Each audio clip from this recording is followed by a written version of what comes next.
These desktop rockets might be tiny, but they're impressively powerful, leave a cool trail of smoke, and shoot up to 40 feet away.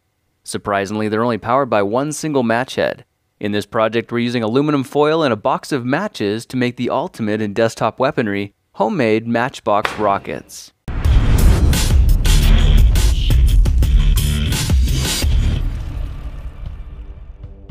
All we need to start this project is a box of matches, aluminum foil, and a wooden skewer. I'm using these green strike-on box matches, but the red ones will work just as well.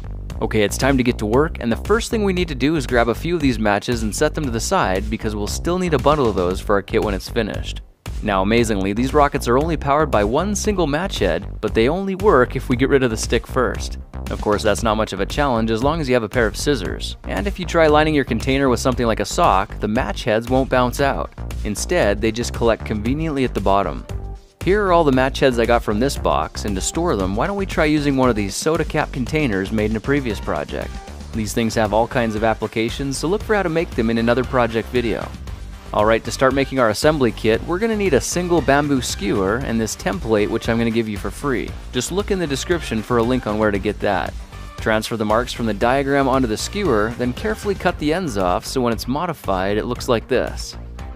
The next step is to tape the body template to a piece of paperboard like this one I got from a cereal box. Make sure to cut the edges as cleanly as you can because this is going to be our tracing template. The little square I'm cutting out now is the guide for tracing the rocket's fins, and for those I use aluminum foil tape I got at the hardware store.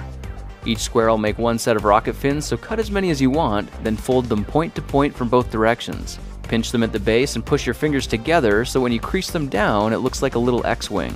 When you snip off the point at the very tip, the rocket fins are ready for application, and by now you should have an idea of how this is going to work. Now I made a whole bunch more and loaded them into the other side of the soda cap container, so I have them on hand whenever I need one.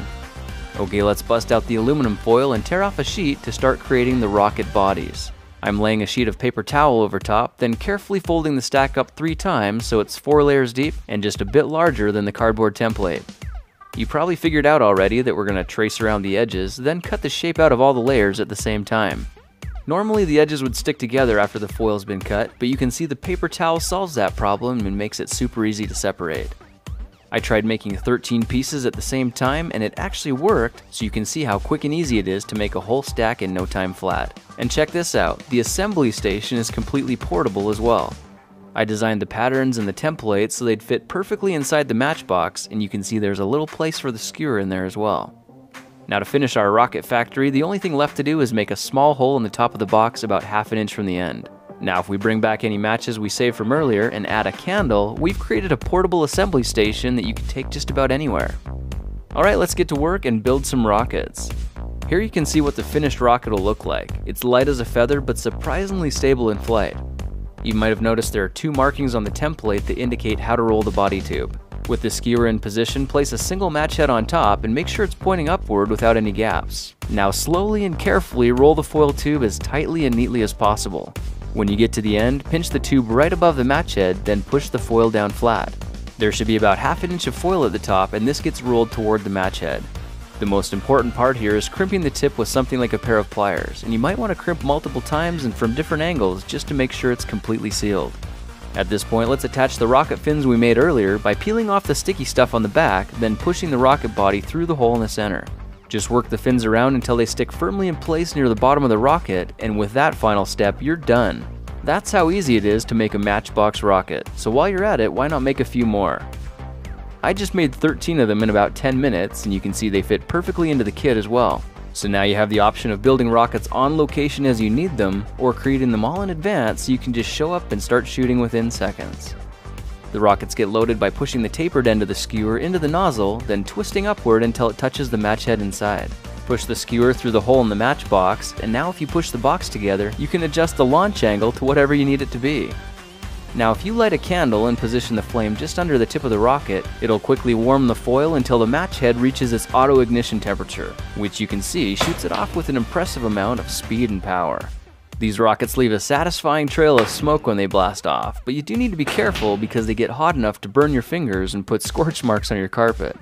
Now of course the safer option is to launch your rockets outdoors, but you'll probably find the flame on the candle won't hold still in the breeze. I use a wind-resistant barbecue igniter to keep a steady flame, which you can see works pretty well.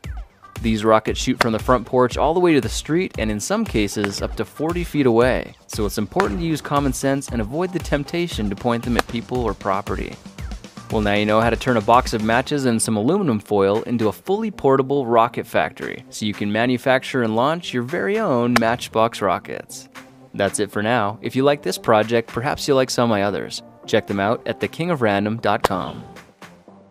Man, I love playing with rockets. Hey guys, I'm really excited about this project. I've been playing with different prototypes for Matchbox rockets for over a year. So I'm really excited and proud to finally be able to present this design. I'm also excited to give you the template I made for free.